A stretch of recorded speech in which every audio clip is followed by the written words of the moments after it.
I ended up on the dole when I left college, because this is like way back in the day, because I'm keen on a bit.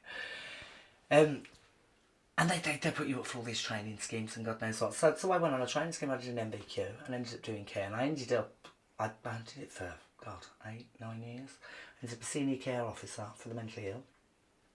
Nowadays I'm just mentally ill. And it was really, really good. But I never actually, I don't ever remember sitting in a careers advisor school and saying, I want to be a big girl when I grow up. This was all completely accidental. It was never planned or anything like that. I got approached in the street a couple of months back by someone during the day. I wasn't even in drag. Are you Miss Malta? I was like, well, yeah, you have to be polite. Oh, can I have your autograph? I don't understand the autograph thing. The autograph thing confuses me because I'm just not really. I know I'm famous here, but like, just a bloke in a dress. What's all about? So I was like, hey, you can have my autograph. They took a photo out of me, out of their bag. They were carrying a photo around in their bag of me, which was like.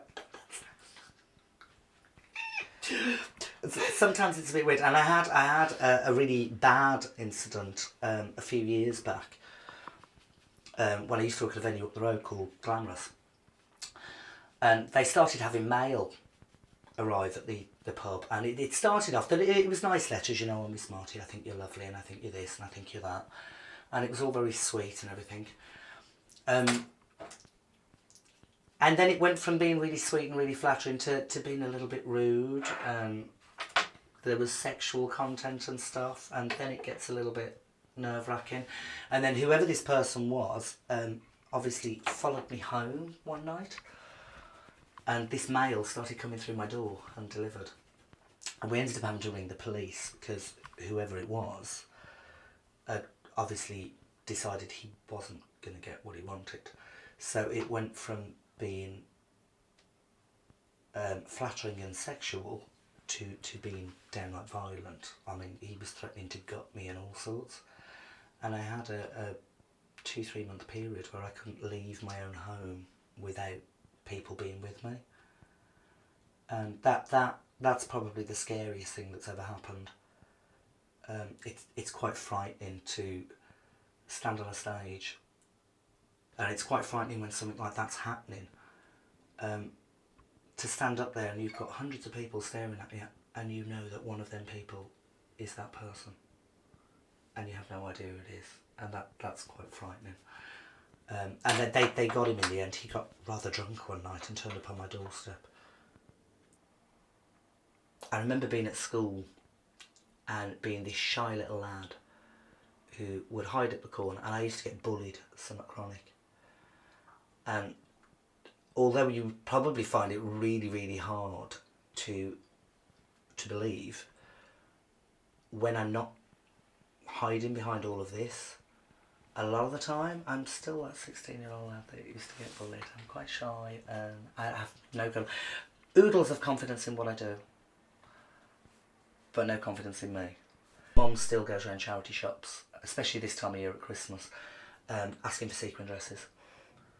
And she loves taking them to the counter, and my mum's bigger than I am, and the women behind the counter always do that polite thing where they go, you know that won't fit you. It's not for me, it's for my son, it's for my son. She carries photos around of me in drag in her handbag. She's just so utterly proud. You know, I mean, you asked me earlier, what would you do if you weren't doing this? I haven't got a clue. I have no idea what tomorrow holds.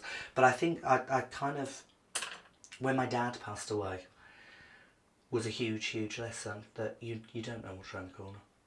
Any one of us could wake up tomorrow morning and get knocked down by a bus. So I choose to get up every day and live every minute like it's my last. And just live it to the full. Started as a joke, used to earn a bit of beer money.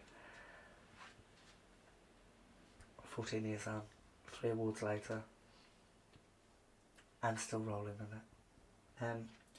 I always saw myself having a B&B. I'd quite like to have a B&B, that'd be quite nice. Cooking fry-ups in my fluffy slippers. I could see me doing that. I don't want to be 80 years old doing this.